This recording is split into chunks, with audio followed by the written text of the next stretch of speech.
Previously on Rise of the Ruticai, the party had headed up into the mountains to investigate mysterious fires glowing there.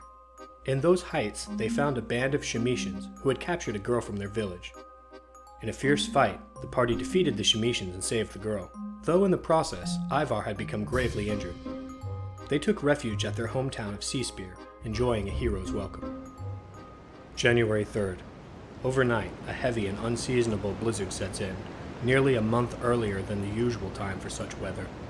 In these conditions, Vinablad rules that it would be unwise to travel and prohibits anyone from leaving Seaspear to investigate the site of the battle, despite the eagerness of the warriors. Yoth continues nursing Ivar back to health. Well, you're a little better. It's still going to be a few days for this to heal. You really let him skewer you. Can't you just use your magic? I'm tired of laying in this bed. I want to get back to the mountains. It's best not to force the spirits to do what nature will do herself. And you've been in bed for 1 day. How about we wait a week and see how you feel? Why didn't you just let me die, Yoth? I could be dining in the halls of Valhalla right now instead of laying in bed next to your ugly mug. Can't you go get Frigga to take care of me instead? I'm offended, Ivar. I thought we were friends. Besides, I think she'd rather bury you than lay with you. That evening, Jarl Vinablad celebrates the deeds of the three with a feast and opening of several kegs of ale. The injured Ivar's heroism is heralded throughout the hamlet. The sounds of the indoor festivities are silenced by the howling blizzard outside. January 4th through 7th. As the blizzard's ferocity continues without end, Yoth maintains a close watch over Ivar's health. The rescued girl, Ingrid, comes to Raswil and asks to join the household as chargirl, explaining that she can't stay any longer with their father, Brangur the Tanner. It seems Brangur's recently ended year-long banishment, a consequence of stealing a horse, has only annealed his irritable nature, and even the joyful return of a kidnapped daughter has done little to restore a heart hardened like the animal hides the hunters drop at his doorway. Raswil accedes to her request, and soon she settles in her new role within the village. On the 5th, the whole population of Seaspear is witness to a display of the god's wrath, a sudden pillar of fire erupting in the mountains. The people of the village watch in horror as a magnificent blast of fire and smoke leaps from the distant mountains, and a streaming bolt of light rises into the heavens like the birth of a new star. Speculation about the meaning of the sign abounds throughout the village. Was it a dire warning? A sign of Votan's disapproval? A blessing? Only the bards could know. By the 7th, Ivar's injury had mostly healed with the help of Yoth's care. On that afternoon, young Jarl Vinablad pays the three a special visit. Vinablad, the son of King Rogart, had been installed as the Jarl of Seaspear after the massacre, even though he was still a child. With the help of his uncle, Freki, he's been doing his best to manage the hamlet for 10 years, having now reached the age of 23. Ja, Ivar, do you mind if I come in? As long as you close the door behind you. Okay. Ivar, how are you feeling? Aside from a bit of blood in my piss, I'm fine. I'm glad to see you're in good spirits. Can you walk? I walk fine, a little slow at running, but overall I'm good. I should have known nothing could keep you down for long. About what happened in the mountain. I was hoping you could take Raswil and Yoth to see what caused the spout to fire, and also to find the Etten you had spotted before. I had asked Raswil to do it, but since the blizzard kept us in, well, I'd rather it was you who led the group, if you're feeling better now. Oh, I can do that. If that Etten is still alive after the blast, I'll let you know, if I don't kill it myself. I knew you were the man for the job, Ivar. Take your team out as soon as the storm ends. I'll be waiting eagerly to hear what you find. The hamlet of Seaspear wakes to find that the blizzard has finally ended, and the temperature has risen to only a slight chill. 2 feet of snow blanket the landscape. With Ivar back to full health, the three leave in the morning to see what happened in the mountains. As they prepare to go, they are approached by the Valkyrie, known as Frigga. Hail, Ivar, Raswil, Yoth. I see you have your backpacks on. You're headed back to the mountains, I bet? The Jarl asked me to lead an expedition. There was fierce fighting up there last time we went. Yes, I heard the stories. One of them was a real fighter, a different kind of warrior to be sure, but no match for me. The three of you have made us proud. They'll think twice before crossing the Ruticai again. No doubt. You're carrying your shield and your spears. Oh, yes. I was hoping that you wouldn't mind taking me along. I wish to see the beast in the ice you spoke of. There's probably going to be hard fighting. Not all the Shemitians we fought were slain. I don't think it'd be safe if we take you. Are you serious? I'm taking you, Yoth. We might as well take Ingrid with us. I fought with Frigga before at the Proving Grounds. She fights well enough. I've never seen you testing your metal out there. Of course you can come. Besides, we'll probably need someone to do Yoth's burial rites when he gets killed up there. If I die, I'll find my own way to hell. Thank you, Ivar. I promise I won't hinder you in any way. And I'll kill any man that stands against us. I believe you. Come on, we're leaving now. The four of them traveled the same path they had taken before, which led them to the fight with the Shemitish warriors in the Ruticai mountains. But this time, the trees glisten with the heavy weight of brilliant white snow. Up in the mountains, what had once been a buried shaft of ice is now a blast crater. Smoldering rock and burnt trees litter the mountainside, laying amidst the snow. Well, looks like this was the source of the blast. Obviously. It's going to be tough finding anything in all this snow. Well, you told Vinoblad we would do it, so let's get to work. The sooner we figure out what happened here, the sooner we can leave. Searching through the ash, soot, and snow, the party finds the frozen corpses of the Shemitians that they had fought before. Seems that pygmies don't care much for burying their kin. They aren't kin with these Shemitians. They're a different race. You think I don't know that? We should either bury them or burn them to keep them from turning.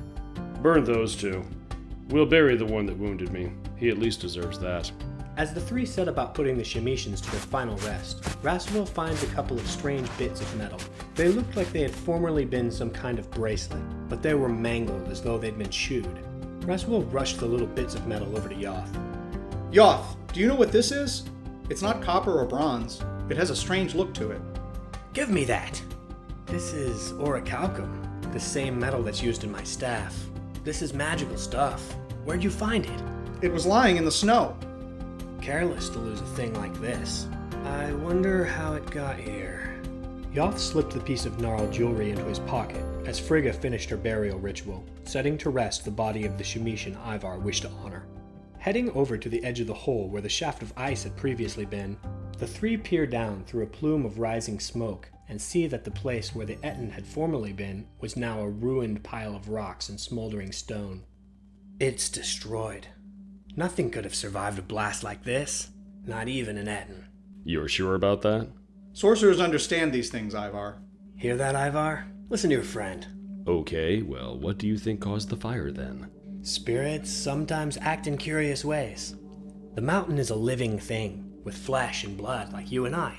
Only the mountain's flesh is stone and earth, and its blood is liquid fire.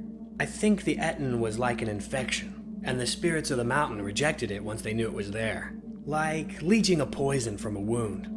If the spirits have cleansed the mountain, then they have done our work for us. And the Shemitians? If the Etten is dead, then its worshippers will flee. They're no longer a concern to us. And you know all this how? Those sorcerers see what we cannot. And you're sure of this? Of course. If I wasn't sure, I wouldn't have said it. Well, if that's what you think has happened, then we should go and tell Rogart. Easy enough. Let's go. With the length of the day before them, they set out on the 7-mile journey through snowy mountains and forests towards the coast to visit the Ruticai tribe's king, Rogart, in Splinter Harbor. Frigga, pulling Raswell aside, speaks to him in confidence outside of the earshot of the others. Do you really believe that the Etten just died in a random explosion? It is as Yoth says. He hears the whispers from the spirits that ordinary men cannot hear. I know, but don't you think it's a little convenient that it happened that way? The spirits must favor us. They've made our task very easy. The gods don't make things easy for us. They put things before us to test us, to prove our worth. That makes sense. You do not think our fight with the Shemitians was a good enough test? That's not what I meant. Never mind. Maybe Yoth is right. They arrive in Splinter Harbor without any trouble. Splinter Harbor is the primary port and a site of great historical significance to the Ruticai. Though the origin of the tribe is shrouded in mystery, It is believed that Splinter Harbor was the first settlement of the tribe. Most of the Ruticai living here are the family of King Rogart. There are no more than about 100 tribesmen in the village, but it is home to some of the fiercest warriors, including the King's Hearthguard, hand-picked from the best warriors to defend their king to the death. Though Ivar found it a constant frustration that he was not selected to be Hearthguard, he took solace in the fact that he was free to do whatever he wanted. As Ivar enters the village, he eyes the proving grounds from a distance. That was where he had spent the majority of his youth, training swordcraft against every opponent he could. His old master Sigurd was out in the field, training some of the young ones. Ivar leads the group to Rogart's Hall, a longhouse which had been the home of Ruticai kings for many hundred years. Whereas it had once been rich with adornments looted from countless years of raiding, it was now barren, having been salvaged to pay the Confederacy's tax. The group strode in proudly. The Hearthguard standing at the doors, heavily armed and armored in iron mail and wielding spears and shields, nodded to Ivar as he passed, knowing him well. They came upon Rogart sitting at a table in the hall, drinking a glass of ale alongside one of the other Ruticai Jarls, Bernhard of Fisherman's Wharf, both men leaning over a large map. Sitting behind them was a third man who they did not recognize, who was clearly not of their tribe. As the group approached, Rogart nodded to Bernhard, who rolled up the map before the group had a chance to see what was scrawled on it. Welcome back, Ivar. Here for more training? Not this time. We just came down from the mountain where the fire was. Ah, yes. My brothers brought me some news of that this morning. I heard you slew several men. Only a couple, unfortunately. I'll do better next time. So what did you find? I'm guessing the monster's not roaming about since you're here talking to me, instead of fighting up in the peaks. Indeed. It seems that the mountain itself has destroyed the Eden. That's Yoth's word on it. The spirits destroyed it themselves. We scouted the area out and didn't find anything living. Huh. Rare for the spirits to work in our favor anymore. You do us proud. I suppose the issue is settled, but maybe you can take Frecky up to the mountains and let him poke around just to be sure. He refers to his brother Frecky, a ranger living in Seaspear. Very well. I'll see to it. Well, I have some guests to attend to, so I'll have to ask you to come back later to tell me anything else that you stumble upon. As you wish. Ivar and the group make their exit from the hall and back into the midday sun. That was a waste of time. Yoth, shut up. The king needs to know what's happening. Well, I'm not headed back up to the mountains. There isn't anything up there, and it's a long way. Besides, you know Frecky. He probably is already up there. He doesn't need our help. You're at least right about that. Well, what should we do then? I brought all those daggers and armor from the Shemitians. Let us head down to the market and make a few coins. The party goes to a small market on the docks of Splinter Harbor, which amounts only to a few stalls with cheap goods. Lucky for them, there were some Ruticai merchants that had docked a small vessel at the harbor. Rasuil, heading up to one of them, waves them down. Hail! Have you come to trade? Yes, that's right. Are you buying or selling? My name is Rasuil. Rasuil reaches out his hand. The Ruticai takes his hand and gives it a firm shake. Tog. Well, Tog, I have some weapons and armor to sell. Do you? Glad to see weapons for sale in Splinter Harbor. Show me. Rasuil reveals the daggers, helms, and armors, as well as a curved sword that the strongest Shemitian had strapped to his belt. Fine make. Well, that explains why you're selling them. You are not interested? No, I am. What's the price? Rasuil names his price, which is already quite low, but the foreign merchant talks him down considerably, and in the end, Rasuil hands over the arms for a few silver coins. Thank you for showing me this. We always have need of weapons in Blossom. You know what? If you ever want to travel, come to Blossom. There is always work to do in my homeland. Perhaps I will. Thank you. Rasuil returns to the group and he gets the attention of the others. I just spoke with those Ruticai. They said we should pay their tribe a visit in Blossom. Huh. It's not a bad idea. You wouldn't believe it, but I've never been off our tribal grounds before. Nor have I. I would love to go. Well, I don't have supplies for a long journey.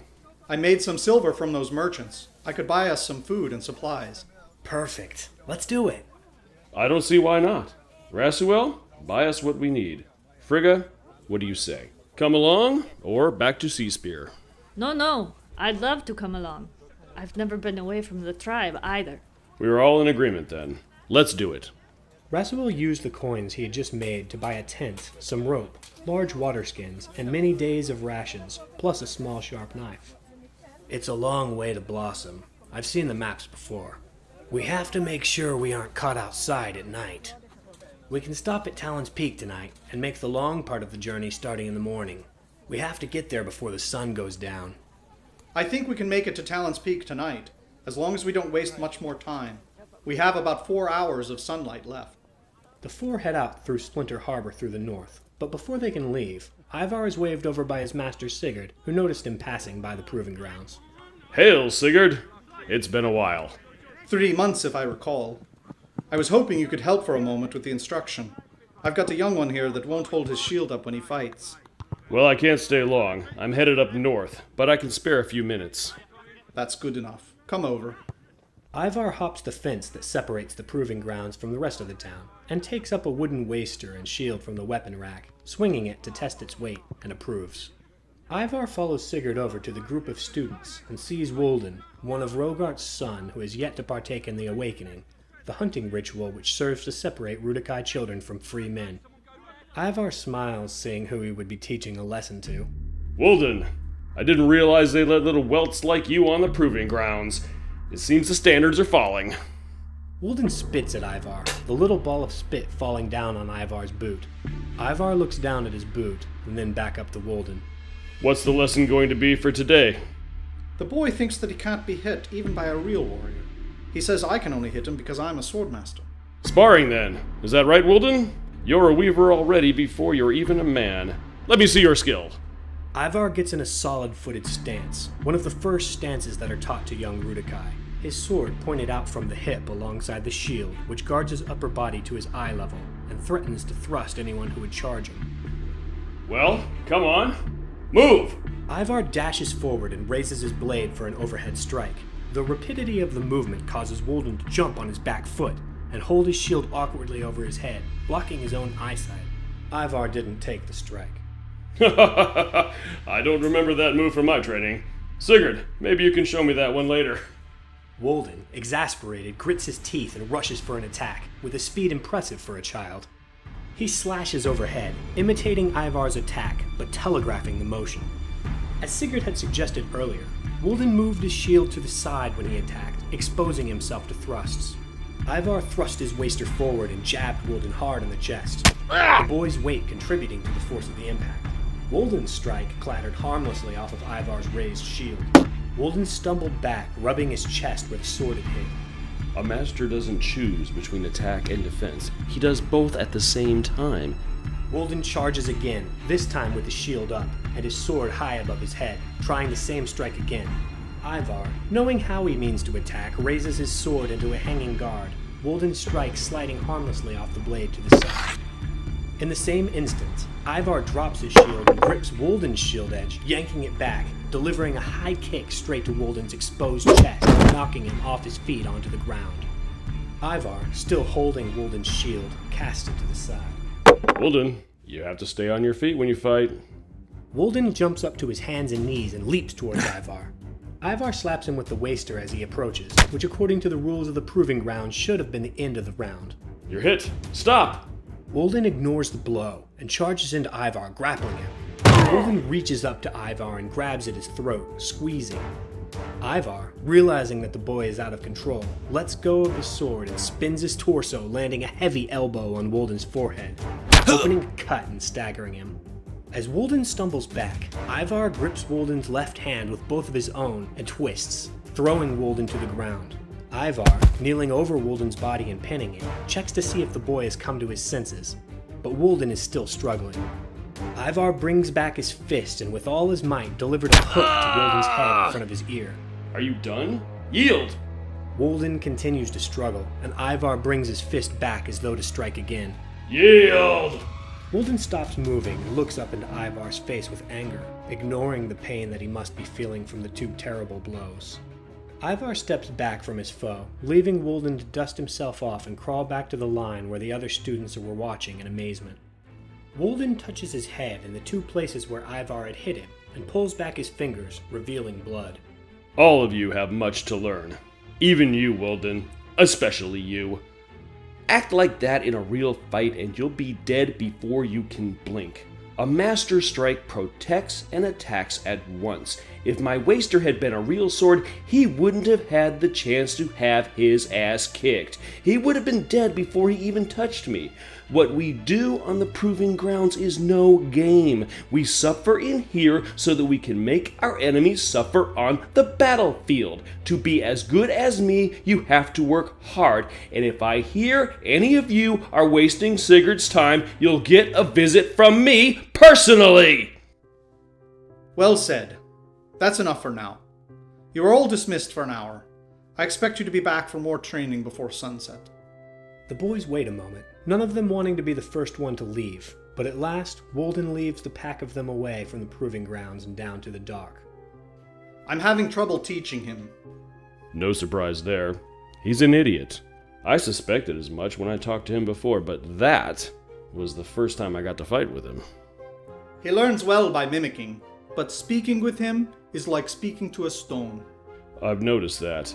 He attacked me exactly as I did to him at the beginning of the fight. I have only a few months to get him ready. He'll be in the Awakening this year. If I haven't changed him by then, he'll probably get himself killed. Well, I'll be back from my traveling before winter's dark. Perhaps I can help him train then. I would appreciate that. I'll come and join you as soon as I return. Farewell. Farewell.